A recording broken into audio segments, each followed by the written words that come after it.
অভিযোগ রাস্তা নিয়ে, ক্ষোভে তাই ভোট বয়কটের ডাক। পড়ল পোস্টার, যেখানে লেখা নো রোড নো ভোট। স্থানীয়দের কথায় নন্দীগ্রামের কালীচরণপুর গ্রাম পঞ্চায়েত এলাকার 244 নম্বর বুথে দীর্ঘদিন রাস্তা বেহাল। বহুবার সংস্কারের দাবি তুলেছেন এলাকাবাসী, কিন্তু লাভ হয়নি। ভোটের মুখে তাই ভোট বয়কটের ডাক দিলেন এলাকাবাসীরা। ভোট বয়কটের ডাক বলতে আমাদের ভোট বয়কটের ব্যানারও দেওয়া হয়েছে পাড়ার সবাই মিলে। আমাদের এই দীর্ঘ কয়েক বছর হয়ে গেল এই রাস্তা সবসময় কাদা থাকে।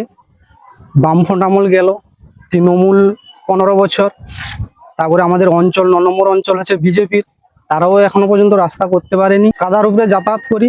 সামনের বছরও আমরা বিডিও অফিসে ডেপুটেশন দিয়েছিলাম, রাস্তা করতে পারেনি এখনো। সেই জন্য আমরা ভোটের বয়কটের ডাক দিয়েছি। বিজেপির নন্দীগ্রাম 1 নম্বর ব্লকের মণ্ডল 2 সভাপতি সুদীপ দাস বলেন, ওই এলাকায় পঞ্চায়েত সমিতির সদস্য তৃণমূলের নেতা আব্দুল আলিম আল্লাজি।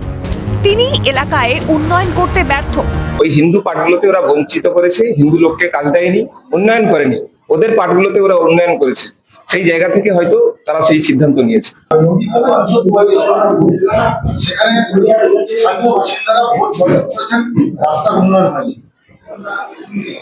দেখুন, সেটা স্থানীয় বাসিন্দারা উন্নয়নের জন্য অবশ্যই তাদের সেই অধিকার আছে।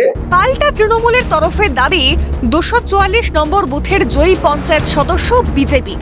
নির্বাচিত কালীচরণপুর গ্রাম পঞ্চায়েতের প্রধানও বিজেপির। শুধু তাই নয়, এখানে বিধায়ক সাংসদও বিজেপির।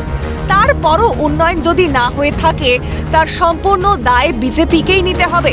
কালীচরণপুর অঞ্চল যে পঞ্চায়েত সমিতির মধ্যে পড়ে নন্দীগ্রাম 1 নম্বর পঞ্চায়েত সমিতি, যা বিজেপি দ্বারা পরিচালিত, এই জায়গায় দাঁড়িয়ে ওই এলাকার যে অনুন্নয়ন, রাস্তাঘাটের যে উন্নয়ন হয়নি, তার পুরো দায় হচ্ছে এখানকার বিধায়ক শুভেন্দু অধিকারী, এখানকার সাংসদ অভিজিৎ গঙ্গোপাধ্যায়, এখানকার পঞ্চায়েত সমিতির সভাপতি শ্যামল সাউ সহ বিজেপির নেতৃত্বরা। আমার পাড়া আমার সমাধানের জন্য প্রত্যেক বুথকে যে 10 লক্ষ টাকা করে তিনি আর্থিক সহযোগিতা অনুদান দিয়েছেন, সেই টাকা সঠিকভাবে ওরা ইউটিলাইজ করতে পারেনি। এই ব্যর্থতা বিজেপির, এর দায় তৃণমূল কংগ্রেস কোনোভাবেই নেবে না। মানুষই গণতন্ত্রের মূল। মানুষের অধিকার রক্ষার জন্য নির্বাচনের ব্যবস্থা। মানুষের দাবি যদি পূরণ না হয়, তাহলে কিসের জন্য ভোট? রমেন মাইতির রিপোর্ট, ক্যালকাটা নিউজ।